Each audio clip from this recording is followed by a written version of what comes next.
Nas últimas décadas, o mundo do trabalho sofreu profundas transformações em razão de mudanças tecnológicas e do surgimento de uma nova ordem econômica global.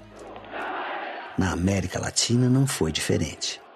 Muitos países passaram por alterações nas relações de trabalho. No Brasil, esse processo aconteceu em meio à redemocratização. A partir de meados de 1980, o país passou a ser palco de manifestações e protestos, como as greves do ABC Paulista e os comícios no estádio de Vila Euclides, em São Bernardo do Campo, em São Paulo. Nós iremos trabalhar quando o aumento chegar!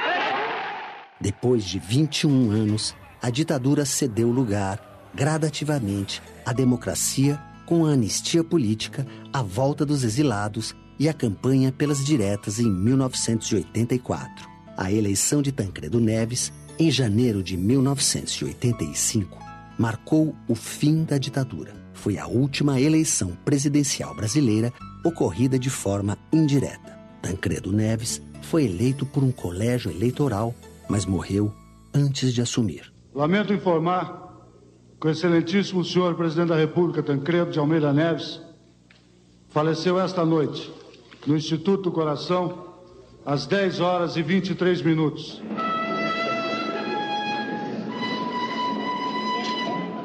Em seu lugar, o vice José Sarney tornou-se o primeiro presidente civil depois do golpe de 1964.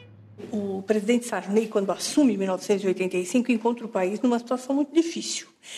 Praticamente, digamos assim, quase ingovernável. E não ingovernável do ponto de vista político, mas ingovernável quase do ponto de vista econômico. Uma situação principalmente de greves, uma situação de insatisfação de trabalhador e uma hiperinflação danada que deveria ser contida. Conciliar a reformulação política e o equilíbrio da economia mundial no momento de crise internacional foi o primeiro desafio enfrentado pelo governo Sarney. Um dos principais problemas foi a inflação. Quando assumiu o governo, o aumento dos preços de bens e serviços chegou a 235% ao ano. Tenho lembrança desse período, infelizmente, e me recordo que nós, a todo momento, você ia no supermercado de manhã, tinha um preço, à tarde tinha outro preço, à noite tinha outro preço, a remarcação era constante. Para estancar esse processo, foi lançado o Plano Cruzado, que congelou salários e preços e criou uma nova moeda, o cruzado. Cada brasileiro ou brasileira será e deverá ser um fiscal dos preços. João Carlos Gonçalves tem 61 anos e viveu esse momento do país como inspetor de qualidade na indústria metalúrgica. Começava a atuar no sindicato, naquele momento efervescente. Nós conseguimos, os metalúrgicos, ter reajuste trimestrais do salário, né? Mesmo assim, era uma coisa difícil para você conseguir manter o seu poder de compra. Então, era uma coisa muito prejudicial, muito difícil para os trabalhadores, porque você não conseguia planejar a sua vida. A redemocratização começou com o congelamento dos salários pelo valor médio dos últimos 6 meses, mais um abono de 8%.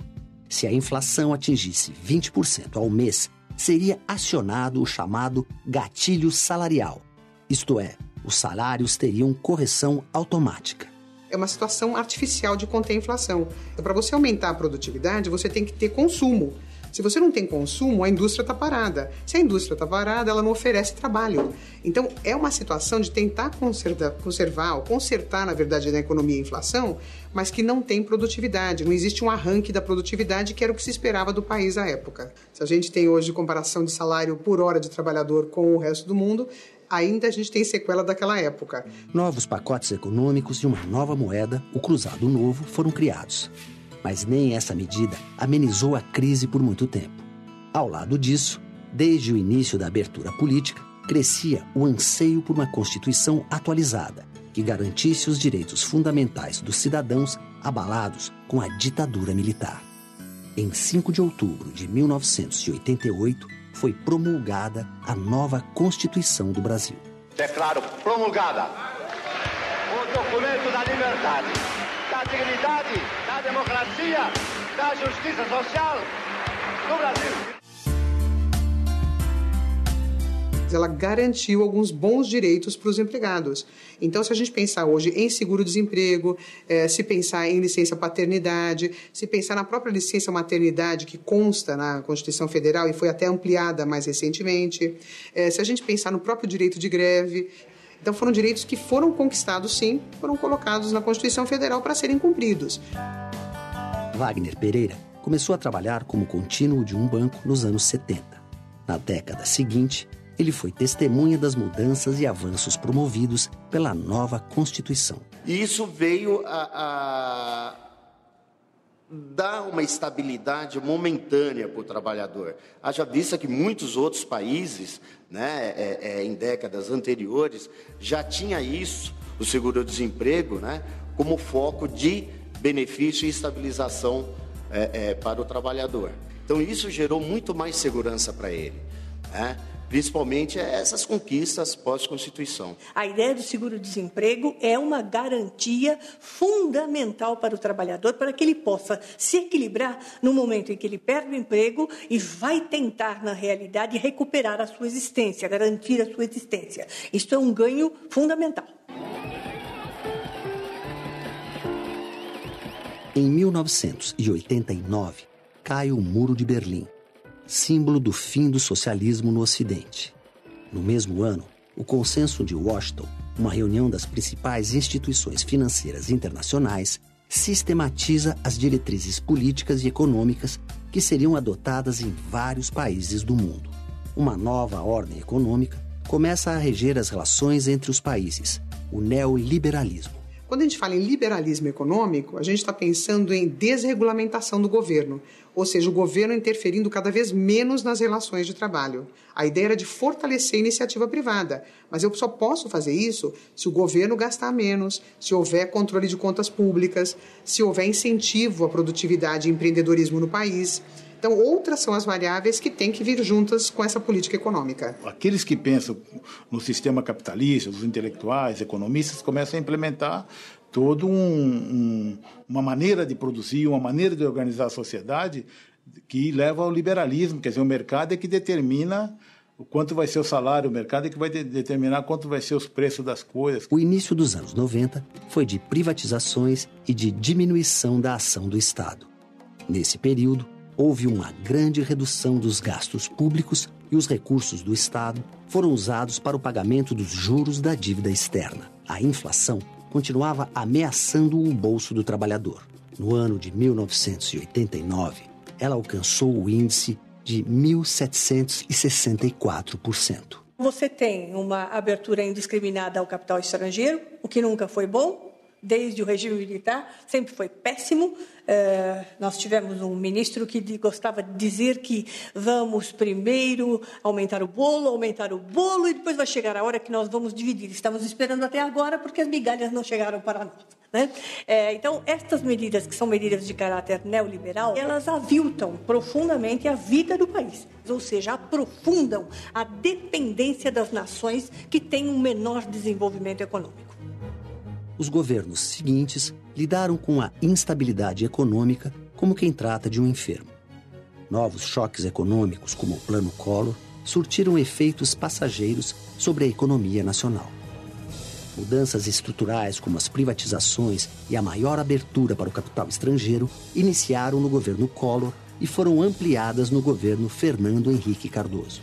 Quando você abre para o capital externo indiscriminadamente e quando você privatiza de uma forma generalizada, no fundo, o trabalhador ele perde a sua capacidade de negociação. Se sob a sua cabeça está um cutelo ameaçando, olha, você pode ser desempregado, ele faz qualquer coisa para não perder o emprego.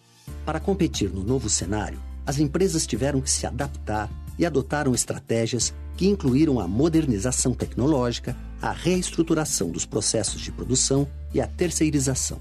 Para os trabalhadores foi um momento em que palavras bonitas como livre concorrência, livre mercado, para nós significou perdas de produção. Eu trabalhava na Villares. Todo mundo que trabalhava na Villares era registrado na indústria Villares, desde o porteiro, o vigilante, o motorista. Aí começa o debate de terceirização, onde O cozinheiro vai para os trabalhadores de refeições coletivas. O vigilante vai para as empresas de vigilância. Só nessa mudança você já tem diminuição de salário, você já tem diminuição de condições de trabalho, roupa, alimentação, direitos que eram conquistados numa grande indústria que começam a ficar diferentes. Se você pegar todos os países hoje desenvolvidos e os subdesenvolvidos, todos eles, de alguma forma, pensam em como terceirizar a produtividade, porque a terceirização barateia o custo. Ao invés de eu fabricar na minha empresa, eu passo para que alguma empresa menor fabrique. Isso, de cara, já representa uma queda no salário do trabalhador de aproximadamente 30%. Hoje o Brasil é o país que encabeça em cargos sociais no mundo. O que significa, se eu contratar um trabalhador e pagar R$1.000 para ele, eu desembolso R$2.000.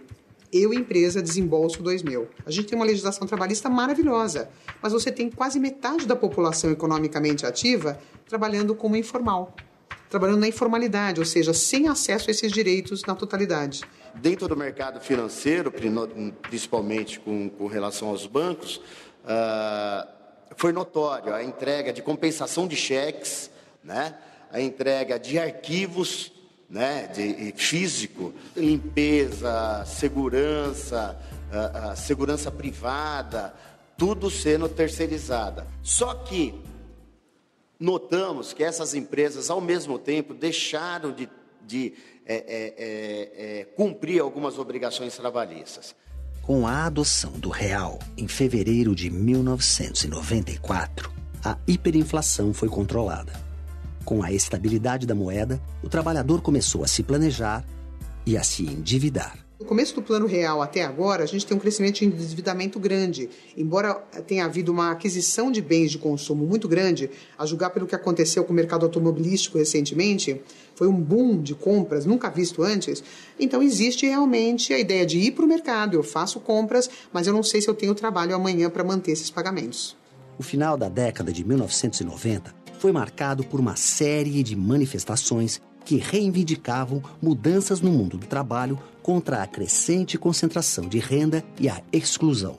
Para que a gente consiga vencer a crescente concentração de renda, mas nós precisamos de um aumento da participação popular, cada vez mais, exigindo os seus direitos. Ou seja, colocando na balança a igualdade entre capital e trabalho. Então, isto só se faz num processo longo, lento, de muito conflito social e de muita tensão.